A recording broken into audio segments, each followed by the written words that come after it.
Im Projekt SuperNav, Submeterpositionierung unter schwierigen SatNav-Bedingungen, versuchen wir im Wald eine metergenaue Position in Echtzeit zu berechnen. Dadurch, dass die Bäume abschatten und das Wasser an den Bäumen und im Schnee auf den Bäumen das Signal weiter dämpft und reflektiert, bekommt man sowohl schlechte Sichtverbindung zu den Satelliten als auch schlechte Messungen über Mehrwegeausbreitung.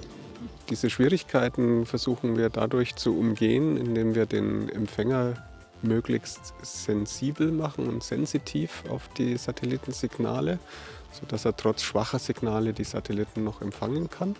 Wir nutzen die modernen Signale vom Galileo-System, vom europäischen System, die besonders breitbandig sind und weniger anfällig gegen Mehrwegeausbreitung. Und wir versuchen über Fusion mit Inertialsensorik die Position zu verbessern.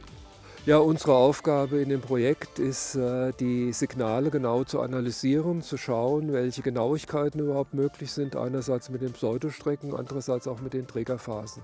Besonders überzeugt hat mich eigentlich die Lage, im Wald zu messen, ist eine Sache, die nicht alltäglich ist.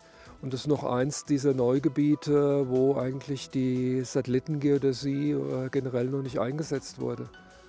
Die Erwartungen sind, dass die Tests natürlich reibungslos und vor allen Dingen auch schon erstmal unfallfrei funktionieren, aber dass wir möglichst wenig Probleme sehen.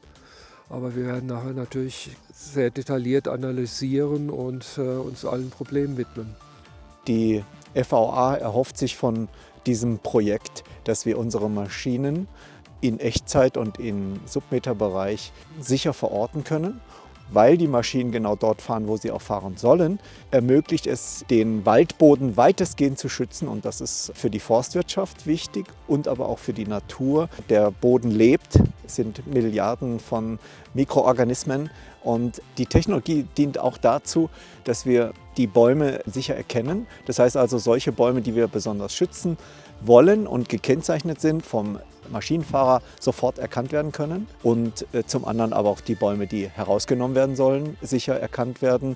Ein großer Vorteil ist auch, dass die Bäume zugeordnet werden können zu einzelnen Waldbesitzenden, zum Beispiel im kleinteiligen Privatwald ist es häufig unklar, wo die Grenzen verlaufen. Und mit dieser Digitalisierung und mit dieser Verortung können wir den Waldbesitzer oder die Waldbesitzerin erkennen und entsprechend datentechnisch zuordnen.